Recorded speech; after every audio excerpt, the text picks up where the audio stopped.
Hello everyone, Charge Phase here. Hope everyone's doing well as things start to reopen and COVID hopefully is going down. You might hear Olive off to the side chewing on her cardboard, but that's okay. She's a little hungry rabbit.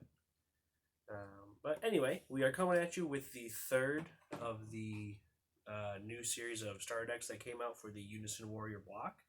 This one is the green deck, which is Clan Collusion, and its feature card is Frieza, so the Galactic Emperor themselves. I'm not a big fan of Frieza the character, but I always do seem to enjoy the playstyle of the decks that come out from Frieza, so I'm kind of excited for this one as well. Saiyan Wonder is still really good. I know I kind of skipped over talking about how good I thought that was in the video it actually came out in. But just the aggro potential of Viganks and all the new black cards like Trunks and Vegeta and stuff like that are really, really good. And the Gotenks Unison, which comes out with a marker if you mill it, is super, super good. It'll combo really well with some cards from the new set. So I do think Viganks is really, really good. I'm just excited for this one personally because, again, I usually love the way Frieza plays in this game. So while Maya opens that one, I bought two of these, so I've looked through the cards, and it's a pretty interesting collection. The new cards are amazing. Works really, really well. In this, I think it probably works the best, maybe like compared with the Vegito deck. Just because you don't really need that many outside cards to make it work. I feel like with Viganks, you kind of do need the Vigex to make it work. Double Strike Champa isn't usually the best finisher unless you're old style fucking red blue rushdown. But who knows? Maybe I'm wrong. Maybe I'm an idiot. That's happened frequently before. But I just think personally that I really like it when a deck comes and it's ready to go and you don't need to add too much to it. I feel like with Vigex you have to add a little bit more to it. But still, the best cards content wise that have come out belong to Saiyan Wonder. Anyway, so that aside. First up, we have the new Green Unison. It is Frieza Xeno, Darkness Overflowing. So with this one, they're starting to explore the Dragon Ball Heroes aspect of things, where Frieza has absorbed the parasitic one-star ball. So we'll get into that a little bit later as we go on the deck, but the abilities are permanent. If this card loses a marker from an opponent's attack, you may place one card from your life into your drop area instead. Activate main for +1, you can choose one card in your hand and discard it, then draw one. And then for his activate main -1, choose up to one of your opponent's battle cards, energy cost of 4 or less, and kill it, or choose one of their Unison cards and remove a marker from it. So really good removal for battle cards and for any problem Unison cards that are out there. That way you can just take a free marker off of it. And then also the fact that you can lose your hand, just draw one, discard one, get rid of any problem cards. And there's a card in here later on that we'll see that's really good when it's discarded from hand. And then the fact that you can create yourself to protect it if it's down to one marker and it's your opponent's last attack. They're like, fuck it, we'll go after the Frieza. If you need help self-awakening, you just put this down. It's dedicated to green. Take a life, keep the card on the field, then you take it up next turn. So really, really good card. Excited to play with that a bit. And then next up is the leader, which is going to be on the front side Frieza. So permanent, you cannot include any Saiyan cards in your deck. And then auto, choose one Frieza's army card in your battle area and place it in the owner's drop area. When this card attacks a leader card, your opponent may choose one card in their hand and discard it. And then you add up to... your opponent chooses one card in their hand and discard it, so it's not an option. And then add up to one card from your life to your hand.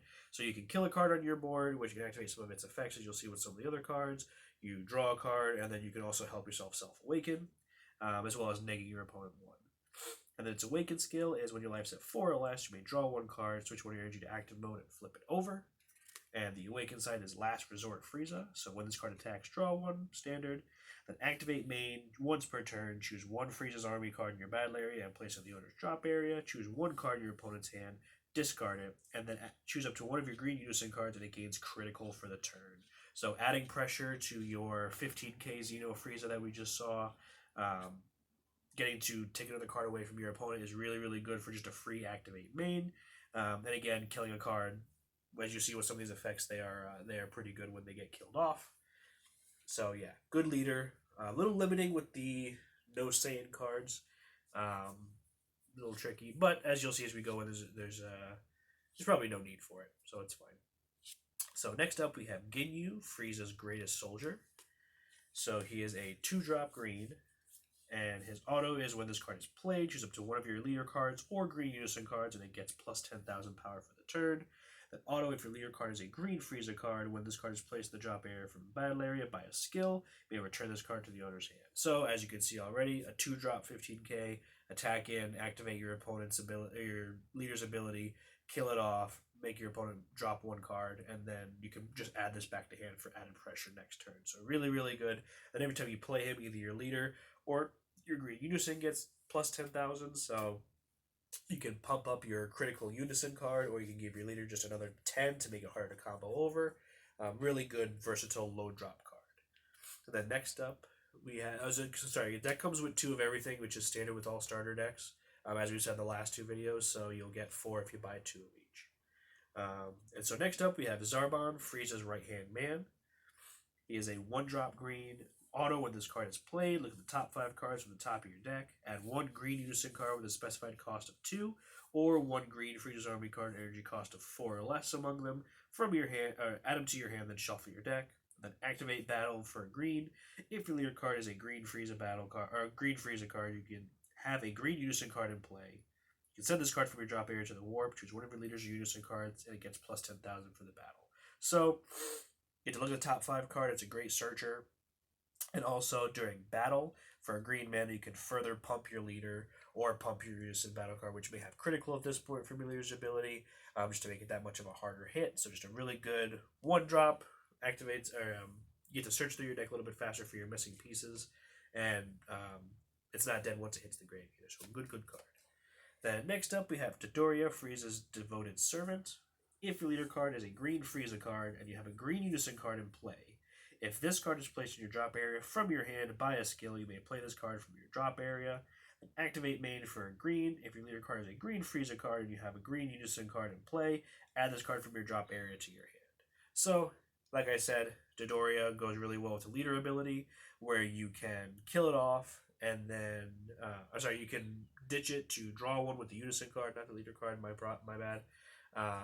And then for a green, which is what you would pay to summon him anyway, you summon it back from the grave, so that way you can activate your leader's ability to draw a card, make your opponent drop one, and then take a card from life or give something plus 10. So, really good, useful card. Great if you have it in your hand because it's not dead. So, yeah, just really, really good card. And then next up, which kind of interested me once I went through, we have 4 copies of Avenging Frieza, which is a set 1 card, I believe. It's a 1-drop yellow. It says, when you play this card, look at the top 3 cards of your deck, choose 1 Frieza's Army among them, energy cost 2 or less, add it to your hand, and then shuffle your deck. So, I know why they included it, as you'll see with some other cards. Great way to search out your other Frieza's Army cards. Any of the ones we just discussed can use Zarbon, Dodoria. Simple, low drops, really, really good. And also gives you some yellow, so you have access to this next card, which is one of my personal favorites. After it's been limited, we have Cold Bloodlust. So for those of you who don't know, this is what made counterplays kind of a big deal back in the day. It was probably the only one of its kind, I believe. It is a 1-drop yellow. It says if your leader card is a Frieza's Army, the battle card being played has its skill negated for the duration of the turn. It's basically Effect Veiler if you play Yu-Gi-Oh! For 1-drop yellow. Really, really good. I think it's kind of funny they included that at 1, but it's really good, so I understand why they did it at the same time. You play Cold Bloodlust even if you play it at 1. And then next up, we have 4 copies of Frieza Call, which is a 1-drop extra card. It says activate main, choose your Frieza's Army card of energy cost 2 or less from your deck, play it in rest mode, and then shuffle. So again, another way to tutor out your smaller guy, so Avenging Frieza, to add one of the other 2-drops to hand. You can summon out Dodoria, Zarbon, or Ginyu if you wanted, just to add them back to hand or activate their abilities with your leader. So a good way to keep your board from being empty. That way you can activate your leader's ability when you need it most. And then next up, we have 4 copies of Shocking Death Ball, which is a green extra card. They're really, really good card, one of my personal favorites for those of you who see the Android 17 videos. This is counterattack, leader card is green, negate the attack, then choose up to one of your opponent's battle cards, energy cost of 2 or less, and KO it. And then Sparking 5, so if you have 5 cards in grave, you can activate this card's ability by taking a life instead of paying for it. I always thought Shocking Death Ball was one of the better shocking negates, right up there with Dimension Magic and After Image Technique. The only one I really did like is Time Magic. So I'm really happy they include 4 copies of this card. Great way for anyone who's starting. And then next up, we have 4 copies of Yamcha the Cunning. This is kind of included the same reason why the Krillin was included in the blue structure deck. When you play it, you draw a card. Then for the rest of the game, if the turn player wants to untap an energy with a skill that is a battler extra card, they have to banish 5 from their grave first before they can do it. So a good way to stop the blue matchup if you want to stop them from untapping using Dimension Magic or something like that. But just keep in mind, like with Krillin, it is the turn player, so if you happen to do something where you can untap energy, which I don't think you can do with any of these cards, you have to pay 5 as well from your grave, so just keep in mind. And then next up, we have 4 copies of a new card, Frieza Cosmic Horror. It's dual attack, 20k. And it says, auto, when this card is played, choose one. Either choose up to one of your opponent's battle cards and KO it, or choose one of your opponent's Unison cards and remove a marker from it. So really good 4-drop. It really synergizes with these last 4 couple cards, or more than 4, but last couple sets of cards. Just a really good attacker. You can attack twice, and you either remove something that's problematic, or you can remove a marker from a Unison card, which we currently don't have many ways to do right now. Then next up, we have another new card, Frieza Terrifying Transformation. When this card is removed from your battle area by an opponent's skill, you draw 2. And then activate main for a green. Choose up to 1 green Frieza with an energy cost of 4 in your hand or drop area, and play on top of this card in active mode. So, it's a good, cheap 2-drop, 15k, good attack. And if you filter out something like Frieza Cosmic Horror from your hand or one of the other cards we'll get to in a moment, with the Unison card, you can use this to summon it back, and then you get an additional, if you summon Cosmic Horror, additional 2 attacks. So that's 3 attacks for essentially 3 mana. Not the cheapest, but at the same time, not bad for green. Green doesn't have really too much aggro, so good card. I like it. Then next up, we have 2 copies of Birder Fastest in the Universe. He is a 2-drop green unique blockers. You can only have 1 at a time. It says, at the end of your turn, switch this card to active mode. Look at the top 3 cards of your deck and place them on the top and or bottom of your deck in any order. So it says and or on it. As far as my understanding, that means you can choose where you want to put them. If you want to put 1 on top and 2 on the bottom, or 2 on the bottom, 1 on top, or all 3 on the bottom, or all 3 on the top, all of them work. I'm going to wait for clarification on that, but if I understand that, for anyone who plays Magic or remembers Blue-Green Surge Piccolo, the ability to look at the next 3 cards you're going to get is insanely powerful, especially in a deck like this where you want to have the right cards in hand at the right time. But I think just in general, the ability to look at the top 3 cards and just go, I don't want this, this, and this, put those there. I want this, but those 2 can go. It's really, free information is always very, very good. And he's a blocker for 15k, so just really, really worth it. You can summon him off of Frieza Call, and he'll turn himself to active at the end of the turn, so you have a free blocker. So yeah, really versatile, good 2-drop blocker. Then next up, we have 4 copies of Dodoria the Cold-Blooded. He is a 1-drop green. He is the Saiyan Kaba of green, so when he attacks, you can take a life, and he'll get 10,000 double strike, so he's 15k. Early aggro is always good, and this is kind of what the deck is going for, is just good constant pressure on your opponent by taking cards from hand and attacking with a bunch of cards either for free or repeatedly. So really good card. Saiyan Kaba is always good. Then next up, we have your super combo. We have 4 copies of Zarbon the Gorgeous. Simple super combo. Oh, Maya's pointing to his little butt cheek sticking out, if you guys can see that, on his, I guess it would be his left side. Simple super combo, 4 copies, draw a card when you combo with him, 10k. Really, really good. And then next up, we have the other 4-drop Frieza that I kind of alluded to earlier. We have Frieza Powermonger. So this is a 4-drop unique deflect card.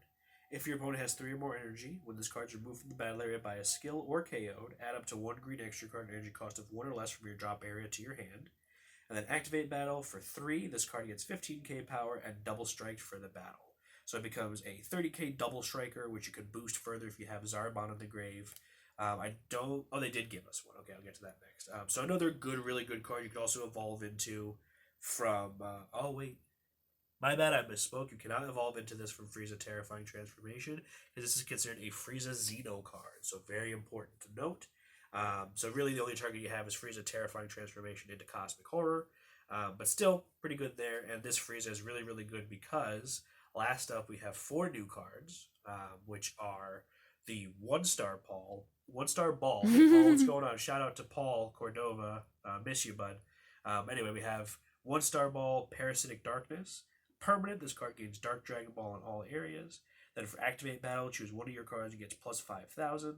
And Activate Main, choose one Frieza card with an energy cost of 4 in your battle area and place this card under it. And then play one green Frieza Xeno card in your deck or a hand on top of the chosen card in active mode.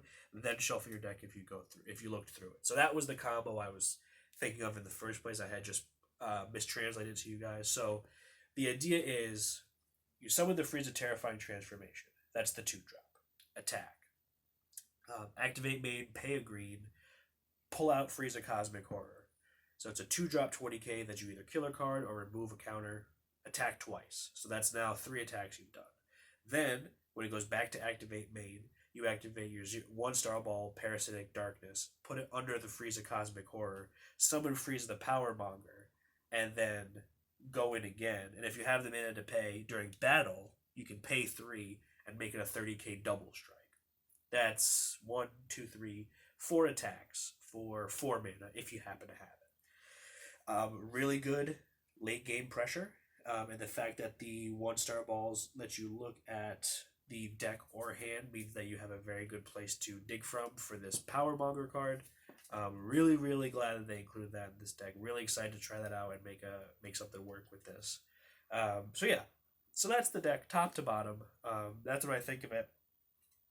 Let me know what you guys think in the comments if you have any differing opinions or if you saw some combos that I didn't think of and mentioned in the video, or if you have any ideas of your own for what you think of the 3 decks you liked best. Yeah, so that's all. There's Olive saying hello. Maya has pulled her onto the camera, and now she's run off as expected because she doesn't like being picked up. But yeah, so really, really good card. Cards included in here. I personally like this one the most for just how prepared it is to start. But like I said, I think the Saiyan Wonder deck is probably the best one when it comes out to new cards. But again, let me know what you guys think. I appreciate you guys tuning in. I hope everyone is staying safe and healthy in this pandemic. Please remember to wash your hands, masks on, all that fun stuff, because we want to keep making videos for you guys. And, we hope you can just enjoy them in the safety of your own home. So with that being said, thank you again for watching, and we will see you guys next time.